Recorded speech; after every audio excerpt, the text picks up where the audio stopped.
Hey guys, this is Jason with MuseGrid.com, and in this video I'm going to give you a quick overview of our Smart Copyright widget. Now we're looking at a template from the MuseGrid library of templates called PhotoShoot or Photo Studio, and we're just going to scroll to the bottom of this template. This could be a template, it could be any website, it could be a custom site that you're working on, etc., etc. And we'll come down to the very bottom and take a look at the copyright. Now this is very normal across pretty much any website you'll ever create. But you're going to have a copyright date down here at the bottom. Now, there's nothing more annoying than, a couple years later or a year later or whatever it may be when your client gives you that call and says, "Hey, my copyright date's out of date. What's going on with that? It needs to be the current year." And then you have to remember to go do that on all your sites. So what I'm going to do is show you how this will all be dynamically updated and have some flexibilities with the widget itself. So let's dive off in and go take a look at that.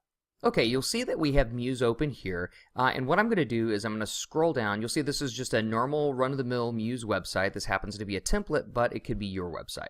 So all we're going to do is I'm going to scroll down here to the very bottom, and I am going to, just pass it up. You'll see that here is the copyright date that we were working from. So I'm just going to zoom in a little bit here so that we can see it a whole lot easier.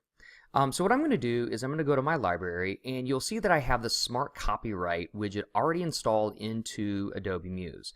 So I'm just going to open this up, and I'm going to drag the Smart Copyright widget, and I'm going to put it here next to my copyright itself. Now, this little preview will not show up on screen, so you can place it anywhere you want.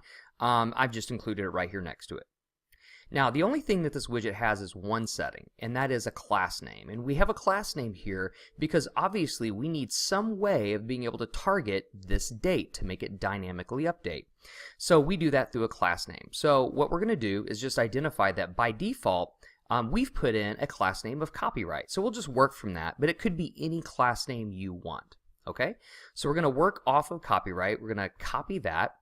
Copy the copyright. There we go. That's not a play on words, is it? Okay, and we're going to go to click inside this text frame, which you can see is just a run-of-the-mill text frame from Adobe Muse. And we're going to select just the date, just that portion right there. Now we're going to come over to our character styles, and we're going to come in here and add a new style, and we're going to rename it copyright, just like that, and click OK. All right, so now at this stage right now, this thing is complete. That's all you needed to do because now this widget is connected up to that piece of text right there. Okay, so we're going to just take a quick preview. Currently, you'll see that it says 2016. Well, we're in 2017, so it should automatically update. So let's take a quick preview and see what happens. All right, so as soon as Muse responds, there we go. We'll scroll down here to the bottom, and we should have 2017. Cool. So it's automatically updating, so that's pretty cool. All right. Now, something else that you can also do, I'll just close this out.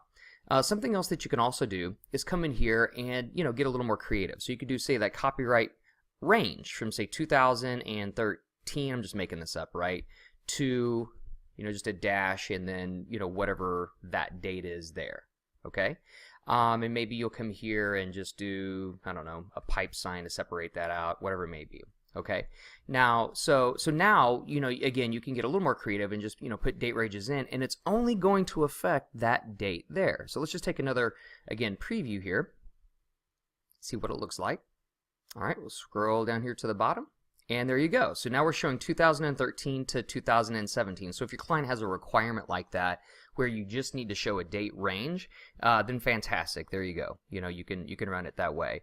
Now, the last thing I just want to point out, which should be obvious, but I'll point it out anyway, is that again, this is a text frame. So like you can take this text any way that you want and format it however you want. So if like you wanted to come in here and bold the date for whatever reason, or maybe underline it, whatever that is. Let's just click off that. Say we wanted to go with some look and feel like this. So now let's take a preview of it as well. See what we've got. All right, let's scroll to the bottom. And there you go. So now, it's bolded and underlined if that's something that you wanted to do. So, guys, that's it. That's the Smart Copyright widget. It's a simple little utility, but very powerful, and it gives you some peace of mind because now you don't have to remember to go update the copyright on all of the sites that you build in Adobe Muse.